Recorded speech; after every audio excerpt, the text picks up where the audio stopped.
Assalamualaikum warahmatullahi wabarakatuh. Bismillahirrahmanirrahim. Alhamdulillahi rabbil alamin. Wa bihi nasta'in ala umuri dunya waddin. Wassalatu wassalamu ala ashrafi anbiya'il mursalin wa ala alihi wa sahbihi wa man sara ala nahjihi bi ihsanin ila yaumiddin wa ba'd. Nashhadu an la ilaha illallah wahdahu la syarika lah wa anna Muhammadan abduhu wa rasuluhu la nabiyya ba'da. Allahumma salli wa sallim wa barik wa an'am ala nabiyyina wa rasulina Muhammad wa ala alihi wa sahbihi ajma'in. Allahumma inna nas'aluka ilman nafi'an wa na'udzubika min ilmin la yanfa'. Hadirin Allah muliakan, alhamdulillah kita panjatkan puji dan syukur kita kepada Allah Subhanahu wa taala yang telah memberikan kenikmatan dan selalu memberikan kenikmatan kepada kita sampai di hari yang semoga Allah berkahi ini, hari-hari yang indah di bulan penuh berkah, bulan Ramadan, di hari ke-18. Dan begitulah Ramadan selalu melangkah dengan cepat dan selalu berlari dengan cepat. Ia tidak menunggu kesiapan kita dan ia tidak menunggu kebangkitan kita, apakah kita bangkit lagi jika kita tergelincir atau tidak. Ramadan hanya akan terus berjalan dengan cepat. Pertanyaannya adalah apakah kita bisa mendapatkan momentum ini dengan taufik dari Allah Subhanahu wa taala. Maka mintalah pertolongan dan kejarlah, maksimalkanlah setiap waktu di Ramadan, karena ia tinggal 12 atau 11 hari lagi kurang lebih, dan setelah itu semua berakhir di tahun ini atau di Ramadan tahun ini. Maka semoga Allah memberikan taufik kita untuk memperbaiki performa kita di Ramadan, dan semoga kita bisa memaksimalkan hari-hari yang tersisa. Amin ya rabbal alamin. Dan selalu minta ilmu yang bermanfaat. Allahumma inna nas'aluka ilman nafi'ah wa na'udzubika min ilmin la yanfa'. Ya Allah, berikanlah kami ilmu yang bermanfaat dan lindungilah kami dari ilmu yang tidak bermanfaat. Hadirin Allah muliakan, kembali bersama Al-Imam Yahya bin Sharaf bin Murri Abu Zakaria, atau yang biasa disebutkan atau yang dinamakan atau yang biasa dijuluki Al-Imam An-Nawawi rahimahullah, Muhyiddin, dalam kitab beliau Riyadhus Shalihin, kitab yang atau karya yang sangat penting dan berisi hikmah, pelajaran iman yang kita butuhkan dalam kehidupan kita sehari-hari. Dan kita sedang, atau kita kemarin baru saja menutup hadis Abu Hurairah radhiyallahu ta'ala an, hadis yang sangat ajaib. Bagaimana tidak, pembukanya saja sudah lam yatakallam fil mahdi illa thalatha, tidak ada yang berbicara ketika bayi kecuali 3 orang,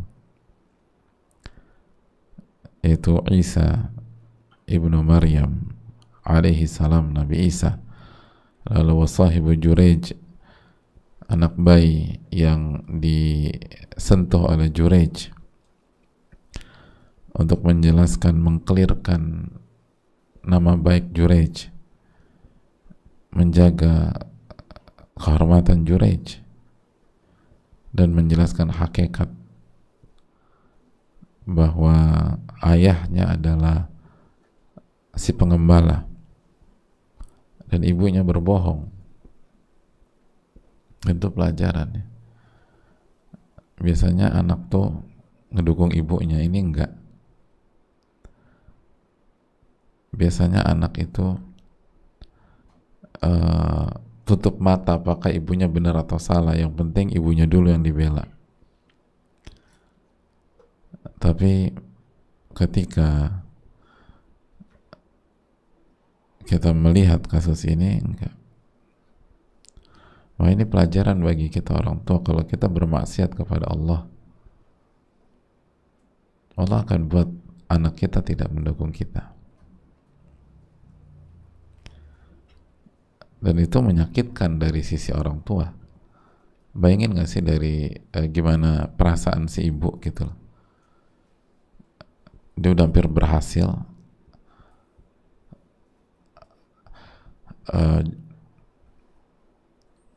masyarakat sudah marah besar sama Jurej, dihancurkan saumaannya, dihancurkan tempat ibadahnya, dipukul, tapi endingnya, akhirnya anaknya sendiri yang membuka kedok dia, membuka hakikat dan fakta, dan dalam tanda kutip mempermalukan dia bahwa dia pembohong, sudah pezina, pembohong lagi. Siapa yang membuka itu? Detektif?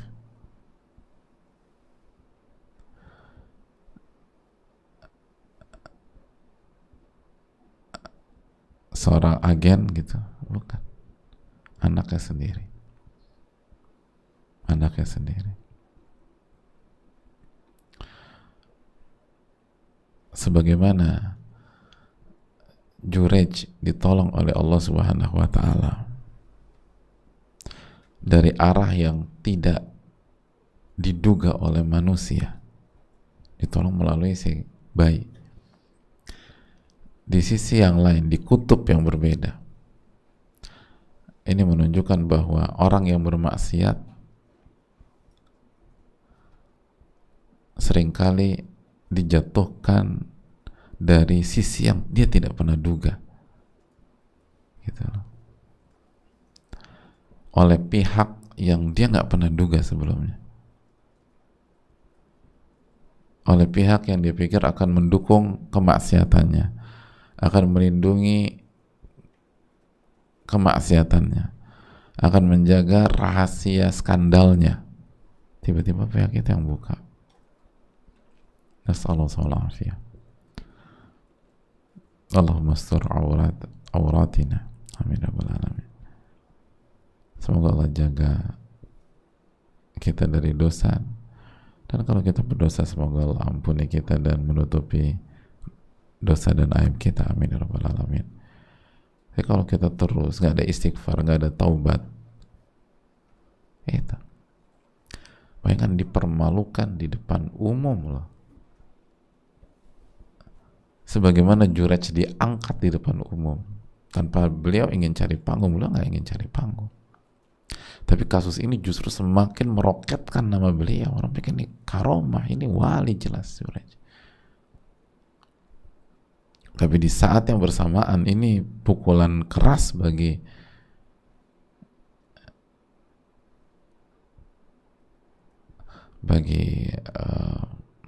wanita pezina tersebut, pembohong itu, disingkap di depan publik. Siapa yang singkap? Anaknya sendiri.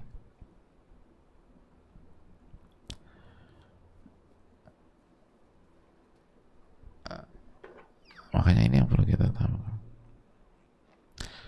Ini menunjukkan maksiat itu akan memberikan dampak buruk di dunia maupun di akhirat. Maka perbanyak istighfar kepada Rabbul Alamin. Dan jangan anggap remeh. Sekali lagi, bisa jadi keruntuhan itu bukan bisa jadi, sejarah mencatat itu salah satu pintu masuk keruntuhan kepada seseorang itu dari pihak yang dia tidak duga, pihak yang dia pikir akan mensupport dia dalam kemaksiatannya, yang dia pikir akan mendukung dia dalam kemaksiatannya, ternyata enggak. Ini pelajaran penting hadirin. ternyata sebaliknya.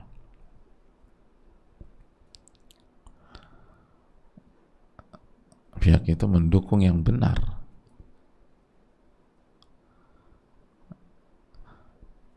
Jadi Allah tuh maha mampu melakukan hal-hal seperti itu. Nggak ada yang sulit bagi Allah. Peta tuh dengan hitungan detik tuh bisa dirubah sama Allah.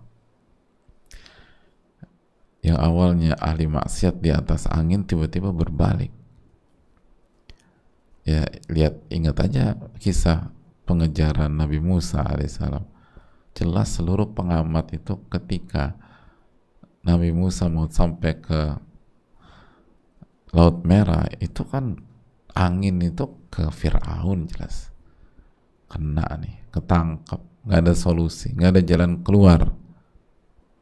Tiba-tiba beberapa saat kemudian berbalik, yang tenggelam, yang meninggal, yang hancur Fir'aun dan bala tentaranya.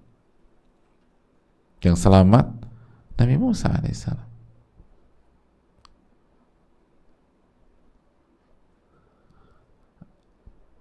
Dalam hitungan bulan dan tahun enggak. Kalau bisa balikan begitu. Kalau bisa balikan dengan mudah. Itu hal yang perlu kita camkan. Sebagaimana kata para ulama, kata Al-Hafidh Ibnu Hajar, bisa jadi Allah tunda pertolongan agar pahala orang yang soleh itu semakin banyak, agar pahala orang soleh itu semakin banyak, bukan karena ingin menjatuhkan dia atau Allah tinggalkan dia, tidak.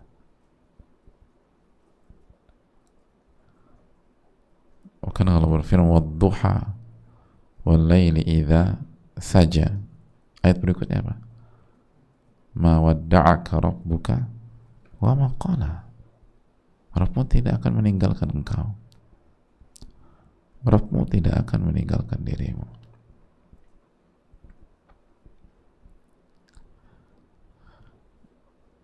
Jadi semua opsi itu baik bagi orang-orang beriman.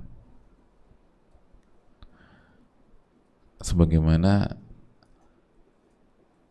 semua opsi sebenarnya buruk bagi ahli maksiat, kecuali taubat, kecuali opsi taubat, kecuali opsi kembali kepada Allah. Dia pikir dia di atas angin, ternyata dibalikkan sama Allah.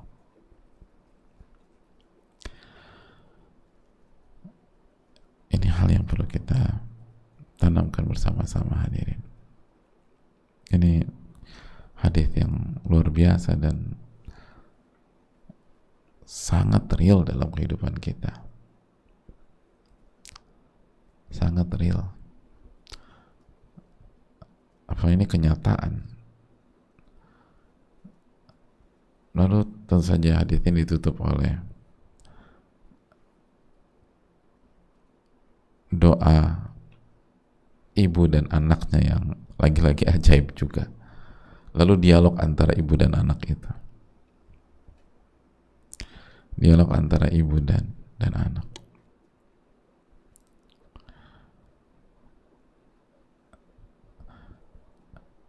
Dan pelajaran besarnya adalah jangan mudah menyimpulkan karena melihat zahir. Dan jangan mudah percaya dengan apa yang menjadi isu di tengah-tengah lingkungan kita, karena belum tentu benar, walaupun terlihat sangat meyakinkan, sangat meyakinkan. Baik di kasus Jurej dan kasus bayi itu kan meyakinkan. Jurej difitnah sama wanita itu dan mengaku terjadi perzinaan dan ini anak Jurej. Adapun di kasus yang ketiga, seorang wanita yang dipukuli dan dituduh berzina dan pencuri, ternyata enggak, ternyata tidak. Bahkan bahkan ternyata ahli tauhid. Terlihat dari kalimat yang meluncur dari lisan wanita tersebut, hasbiyallah wa ni'mal wakil. Wanita itu enggak menyebutkan makhluk sama sekali, padahal kondisi begitu menyakitkan buat dia, tapi kalimat yang keluar hanya hasbiyallah wa ni'mal wakil. Cukuplah Allah yang menjadi penolong.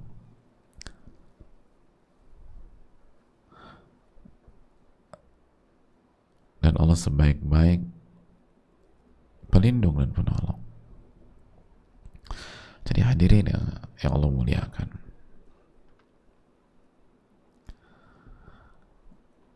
sekali lagi kita harus fokus pada hati dan amal.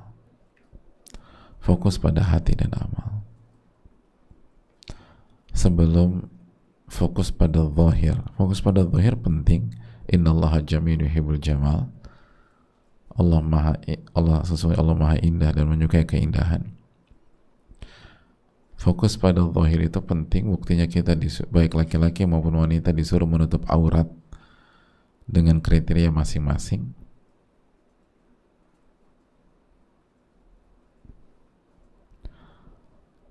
Fokus pada zahir itu penting, terbukti ada hal-hal zahir,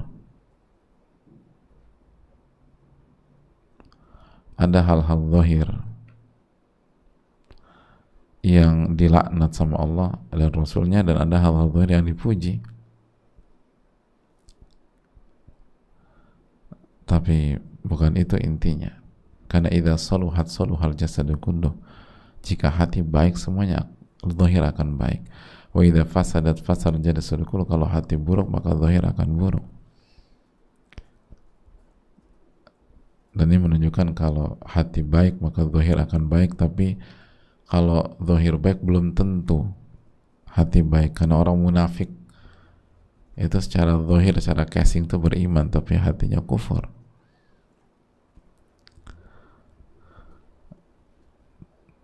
Dari fokus ke arah itu. Kita buka sesi tanya jawab.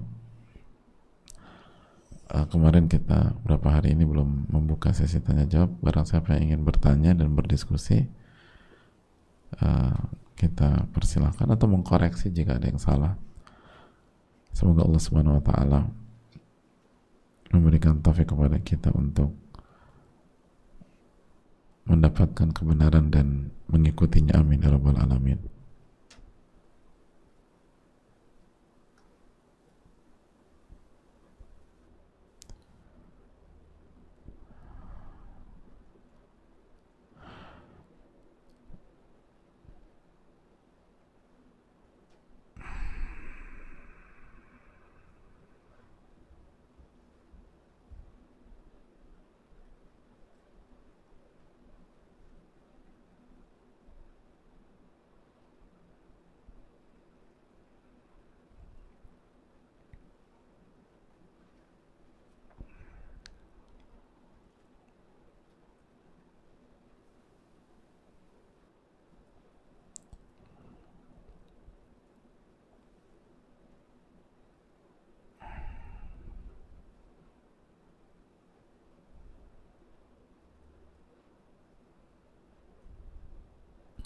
Assalamualaikum warahmatullahi wabarakatuh.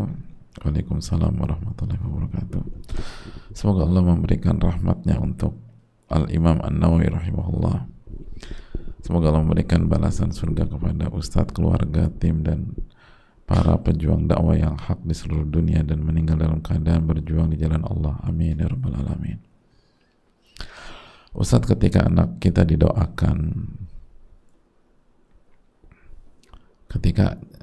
didoakan buruk oleh orang tuanya,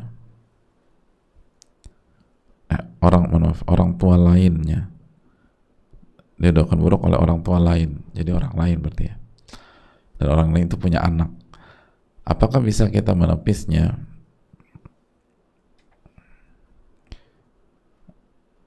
dengan berdoa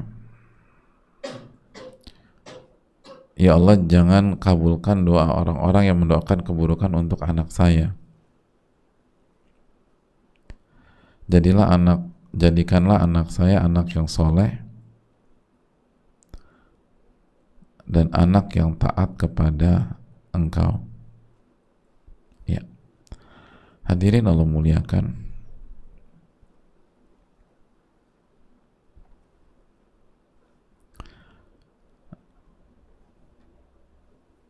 Yang pertama, hadirin Allah muliakan, Nabi kita sallallahu alaihi wasallam menyampaikan kepada kita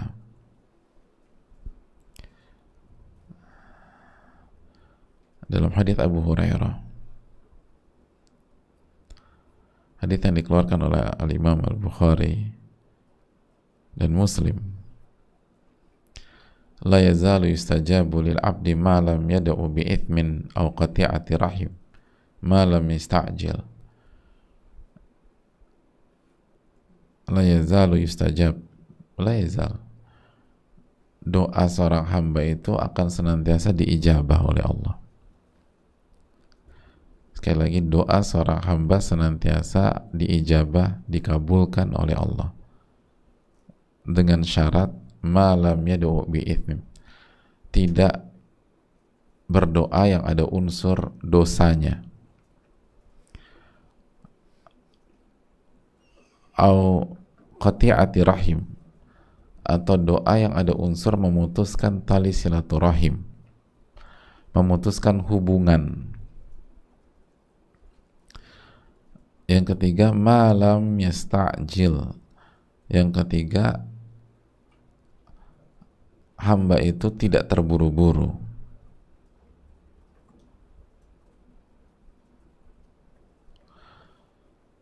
Nabi SAW ditanya sallallahu alaihi wasallam, mal istijal, apa sih yang dimaksud terburu-buru? Maka Nabi SAW menjawab, yaqulu qad da'autu wa qad da'autu falam ara yastajibu li. Orang itu mengatakan, aku ini udah berdoa, tapi aku nggak ngeliat doa aku diijabah. Fa yastahsir inda dzalika wa yada'ud doa. Akhirnya dia merasa rugi dan dia meninggalkan doa. Karena percuma lah aku doa nggak dikabulkan. Jadi 3, tidak ada unsur dosa. Yang kedua, tidak ada unsur memutuskan hubungan, khususnya silaturahim. Yang ketiga, tidak terburu-buru. Nah, kira-kira kalau ada orang mendoakan keburukan tanpa hak, benar apa tidak? Tidak benar, maka nggak akan dikabulkan. Kecuali kalau orang yang mendoakan anak kita itu dizolimi sama anak kita. Nah, itu beda lagi ceritanya. Nabi SAW bersabda, ittaqi da'watal mazlum fa innahu laysa bainahu wa bainallahi hijab. Hati-hati dengan doa orang terzalimi, karena tidak ada tabir antara doa tersebut dengan Allah. Artinya Allah sangat kuat mengijabah doa tersebut. Tapi kalau anak kita nggak zalim, tiba-tiba disumpahin, didoain keburukan, nggak akan kena, hadirin, bismillah. Dan kalau anak kita zalim, segera minta maaf, segera selesaikan. Wallahu ta'ala a'lam bishawab.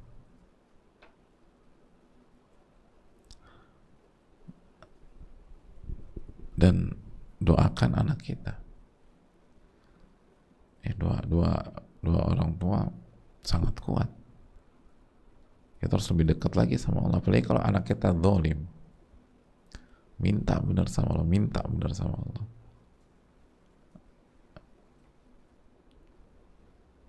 Dan Allah Al-Ghaffar, Al-Ghafur.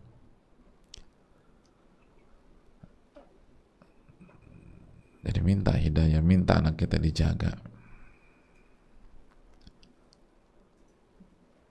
dan semoga Allah Subhanahu wa taala melindungi kita semua, amin ya rabbal alamin. Assalamualaikum. Waalaikumsalam warahmatullahi.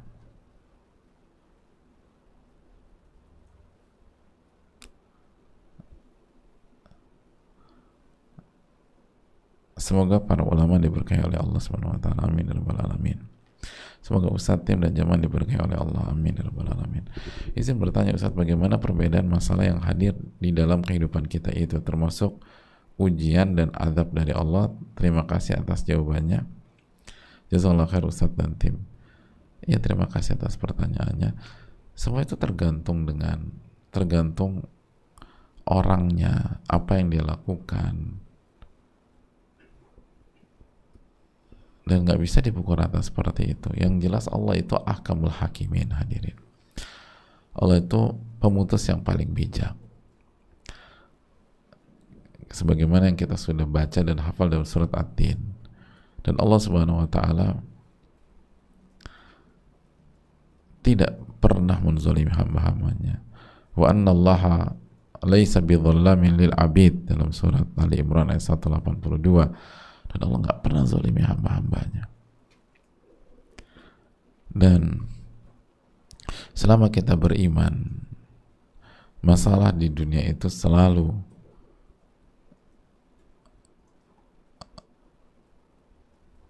bersama dengan pintu keluar dan pintu kembali kepada Allah Subhanahu wa taala. Selama nyawa belum ada di tenggorokan.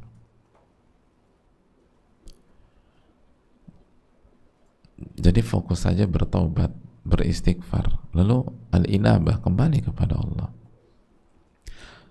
Karena masalah apapun selama nyawa belum ditenggorokan,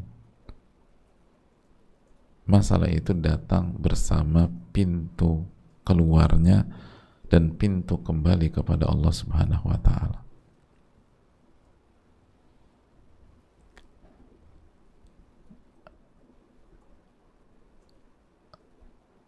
Setiap masalah dan ujian selalu datang bersama dengan harapan. Oleh karena itu Allah berfirman dalam surat Az-Zumar, kan, la taqnatu min rahmatillah innallaha yaghfiru dzunuba jami'a.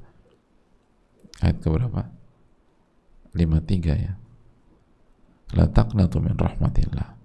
Jangan pernah putus asa dari rahmat Allah Subhanahu wa taala. Az-Zumar 53. Sesungguhnya Allah mengampuni seluruh dosa, hadirin. Seluruh dosa. Jadi fokus ke sana. Karena susah kita menyimpulkan apa yang dialami oleh seseorang kecuali kita tahu track recordnya dari awal sampai akhir, atau track record secara utuh dalam pada saat ini. Ya udah, kalau kita nggak tahu, selalu ingat itu aja. Setiap masalah dan ujian yang datang itu selalu datang bersama harapan. La taqnatu min rahmatillah, jangan putus asa dari rahmat Allah. Tinggal pertanyaan, kita mau berubah apa enggak? Kita mau berubah atau tidak? Kita mau ambil kesempatan itu atau tidak?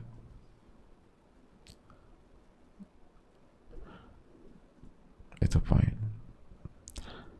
Allah Ta'ala, saya rasa cukup sampai di sini. Semoga Allah memberikan taufik kepada kita, dan semoga Allah menjaga kita semua, dan semoga Allah memberikan taufik agar kita bisa memanfaatkan hari-hari yang masih ada di bulan Ramadan. Sudah sangat terbatas. Sudah sangat terbatas. Yang kita lalui sudah jauh lebih banyak daripada yang akan menyapa kita, insyaallah ta'ala. Dan kita semakin dekat dengan 10 hari terakhir di Ramadan. Manfaatkan sebaik-baiknya. Subhanakallahumma wa bihamdika, la ilaha illa anta, astaghfiruka wa atubu ilaik. Assalamualaikum warahmatullahi wabarakatuh.